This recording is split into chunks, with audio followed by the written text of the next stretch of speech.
There's a fucking horrible light behind you. I'm in a good mood today. Oh, God, turn that light off. Looks like crap. I'm in a good mood today. You're in a good mood. He's not, so. Okay, so the Camaro is shot. The cam is shot, so there's really nothing else I could do with that thing, but as the ground, there's water. So, getting into that type of a season where water turns to ice. Woke up today, a little bit of ice outside, so I'm like, there's no 100% today is getting done. Water we had in the block because when we had this thing running last, it was hot out, you know, so the water was okay. But now, water's not okay. This is an expensive motor. We don't want to ruin it. So I learned quite a bit from the Camaro. So now we're going to start fresh with this thing wiring-wise, timing, everything. Make sure it's perfect. We got a timing light so we can actually set this thing for the first time ever with the timing light. So this thing was running, remember, a couple months ago? It drove. Did it? We drove it around the yard. So the last thing I think I did with this car was strip the wiring. So the old ignition box is out, all the crap. So we're going to start fresh. Coil, distributor, ignition switch, fan, alternator, whatever. So today's plan is get all the water out 100%. We got most of it out already with the vacuum and stuff like that. So next thing is to do, get 100% of the water out, put the gasket back on the thermostat, put that back on. Thermostat's shot now. Well, it's all rusty water, but it's still fine, I think.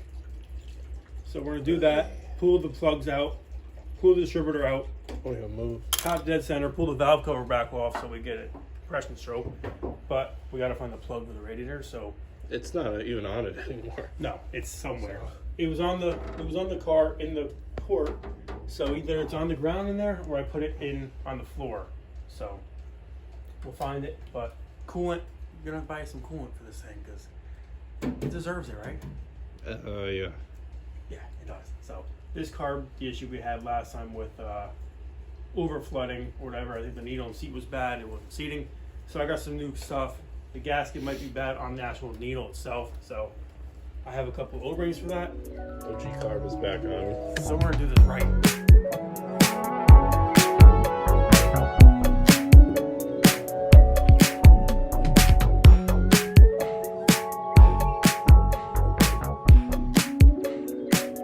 Holy shit! I seriously see snow right now. What the hell? You guys see that? You guys see that? I'm just over here, top dead center in this thing. I hope not. I hope the fuck not. Dude.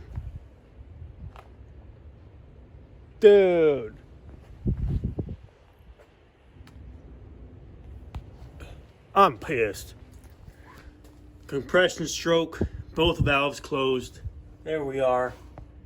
Top dead center. You can't see, but the second pointer from the bottom is 0.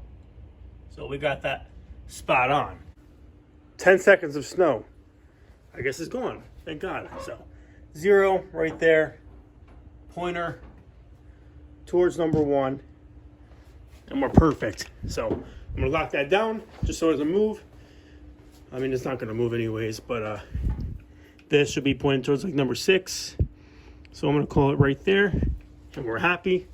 And the cap, I'm gonna make sure number 1 is exactly right there at the pointer. I gotta check the inside of the cap, make sure there's no wear or corrosion or whatever. So I'm gonna mark number 1, face it that way, leave the plugs out. So when we crank it over, the plugs are out. Make sure things cranking over fine. And I don't know if this has any gas in it anyways. Yes, it does. So literally this thing's gonna run if I just plug some wires up. Radiator, I still gotta get a gasket or whatever, clean this up, put that back on. But we're still looking good. And I'm happy.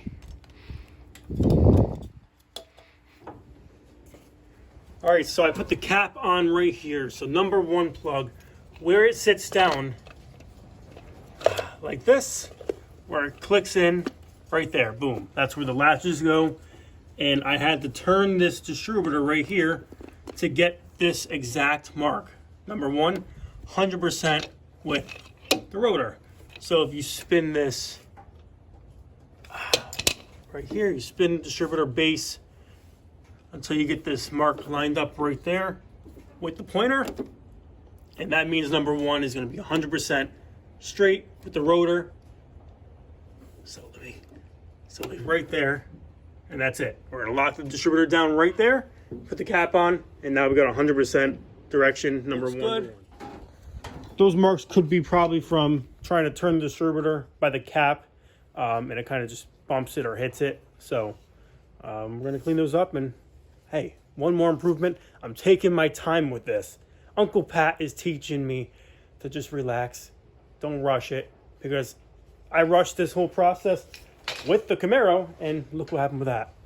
Flat tap a cam, didn't even get to register to drive the thing on the road yet. So I'm learning, guys. Trying not to be so much of a dumb goon. I'm gonna be a smart goon from this point on. Okay, guys, we got a lot figured out so far. So I think that's gonna be safe right there. We give it some gas. Big carb. This thing usually takes a couple pumps to start up normally. So we're gonna give this a shot. It's a little hard with the light, so I apologize. But we got a kill switch right here. Kills power completely, like right there. Off. No start.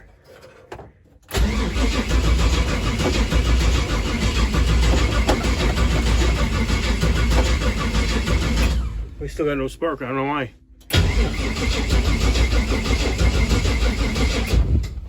So I think this coil might actually be bad, which sucks. So only one thing we can do, take a picture of the one on my car, snag that thing out super quick. All right, so we got the heat on in the garage, which this thing's a lifesaver. So without this, I'd probably be in my bedroom right now. So we did swap out the coil. This is the old one, and last time I remember, this thing was running a couple of months ago, so it's a little weird, probably a month ago, but I don't know. We had an issue with this coil. I don't know why, there's no spark. So I got the new one hooked up in there from the Camaro. I'm gonna shut this propane off because it makes me a little nervous.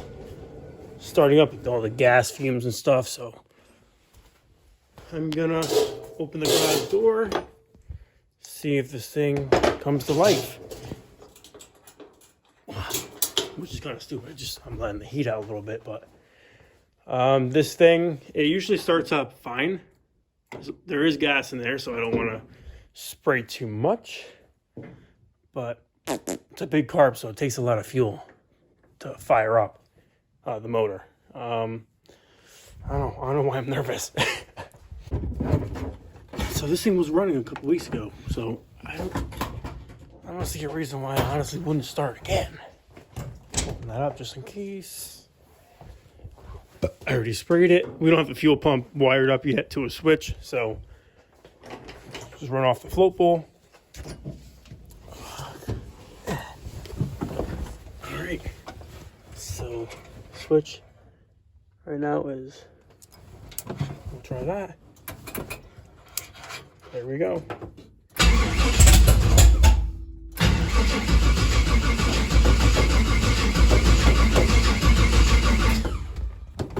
So I guess the coil's okay.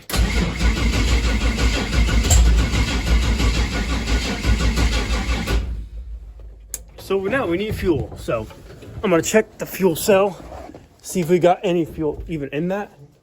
If so, I can hook up a switch. Oh, I can't tell. I really can't. All right.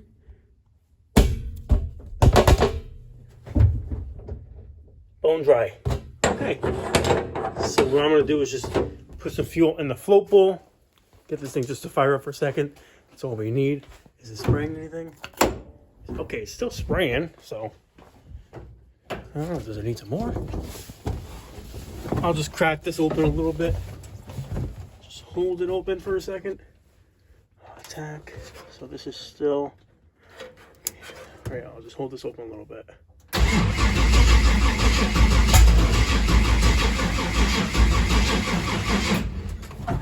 Alright. So I think the distributor might be, ow, that's tight. I think the distributor has to move a little bit. So I'll just pull it, advance it a little bit. Battery started to die, so that's not good, but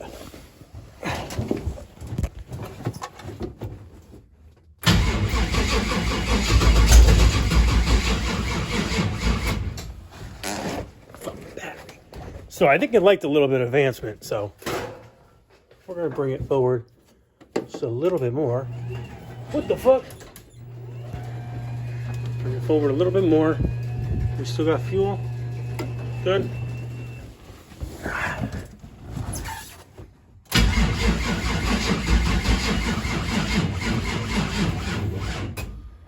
Damn it.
Don't forget, there's no tank, gas in the tank.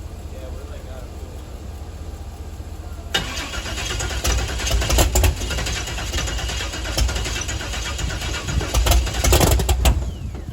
Alright, the problem is we don't have enough gas.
Then I could throw the then I could throw the timing light on.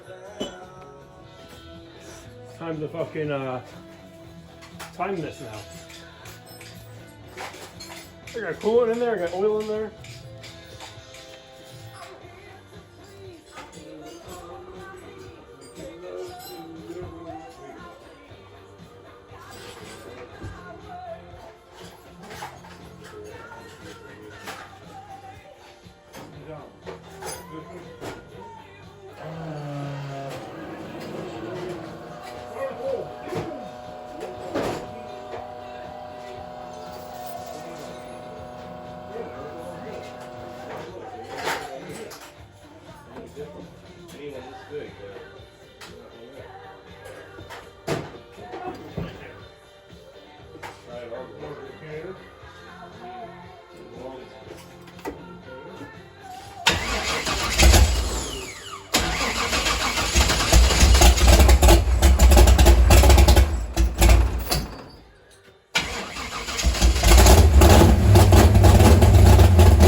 The fucking oil line came out of the bottle.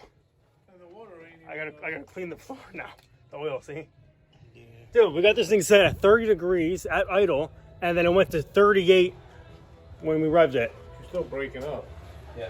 That's just plugs. And there's no got no water in it. Well, I put coolant in it. But I gotta wire up the fans now. You gotta wire the fan immediately. So the water temp, I didn't get to check what that was at. Where's the water temp? The wall fucking swell up with the great damage in the walls. Water temp. What's that reading? I made a little bit of a mess. This motherfucker. I gotta figure out where I put the oil gauge, so I left it out. Draining it, but hey, at least it runs. I want to see if it fires. So I just want to see if we got the fuel pressure regulator set up. So when I started up, if that's 6 psi, that's what we should want. So I can probably test that with just the switch on, not even running. So let's try that quick. You're at 6, exactly. Hey! Hey, I learned a little something from Uncle Pat, right? Yeah. I'm doing this right. If this thing starts up right, first try it, we should be okay. I'm a thick-headed fucker, so I don't like to listen to nobody. But the comments get to me sometimes, so I take a little bit of advice. There we go, you fucker.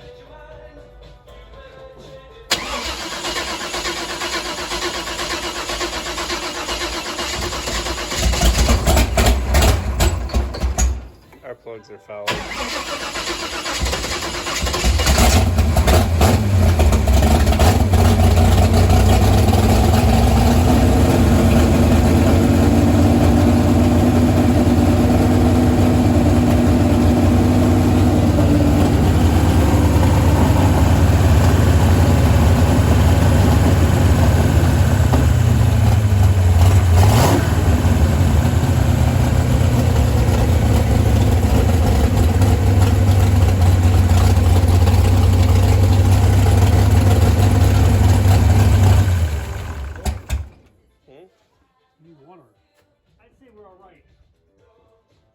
I wasn't even looking at the fucking thing and it started to blow out again of the bottle.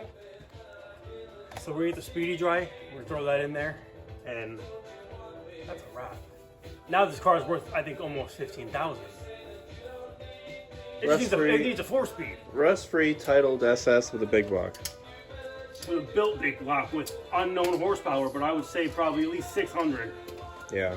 I need more than that. 6 to 7.